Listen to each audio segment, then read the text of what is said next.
ఏపీలో జీబీఎస్ కేసులు కలకలం రేపుతున్నాయి. ప్రస్తుతం ఈ కేసుల సంఖ్య 17కు పెరిగాయి. కాకినాడలో 4, గుంటూరు, విశాఖలో 5 కేసులు నమోదయ్యాయి.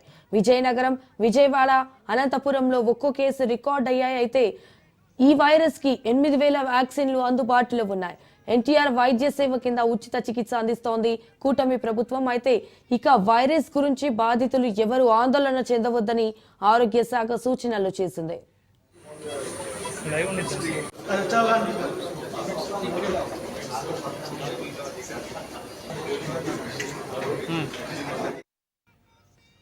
గుంటూరు జీజీహెచ్ లో గులియన్ బారె సిండ్రోమ్ బాధితులకు వైద్యం అందిస్తున్నారు డాక్టర్లు. ఈ సందర్భంగా వైద్య ఆరోగ్య శాఖ ప్రధాన కార్యదర్శి కృష్ణబాబు హాస్పిటల్లో 7 సిండ్రోమ్ బాధితులు అడ్మిట్ అయ్యారని తెలిపారు.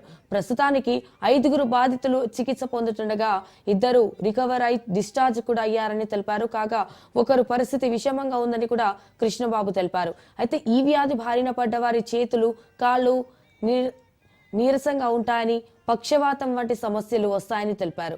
చిన్నపిల్లలకు కూడా ఈ వ్యాధి సోకుతుందని, అయితే వారు త్వరగా రికవరీ అయ్యే అవకాశాలు ఉంటాయన్నారు. 1,00,000 మందిలో ఒకరికి లేదా 2కి మాత్రమే ఈ వ్యాధి సోకుతుందని తెలిపారు.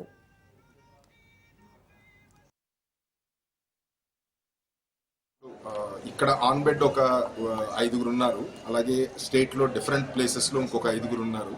ఆల్మోస్ట్ 10 మంది దాకా ఉన్నారు. బట్ ఏ మంత్ చూసినా మనం చూస్తే కనుక మేజర్ హాస్పిటల్ అంటే కేజీహెచ్, ఇక్కడ గుంటూరు, కర్నూలు, ఇక్కడ కొంచెం ఎక్కువ వస్తాయి, తిరుపతి అండ్ కాకినాడ.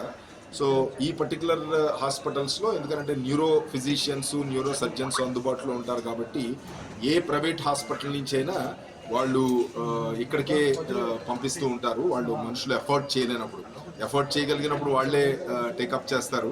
వాళ్ళు ఎఫర్ట్ చేయలేనప్పుడు ఇది ఇక్కడ పంపిస్తూ ఉంటారు. కాబట్టి ఈ మెయిన్ మనకి 6 హాస్పిటల్స్లోనే ఈ కేసెస్ ఎక్కువగా రిపోర్ట్ అవుతూ ఉంటాయి. సో అందుకనే ఈ పర్టికులర్ హాస్పిటల్స్లో మనం మరింత స్టాక్, మనం ఇంజెక్షన్స్ కానివ్వండి, ఇమ్యునోగ్లోబులిన్స్ స్టాక్ పెంచడానికి ప్రయత్నం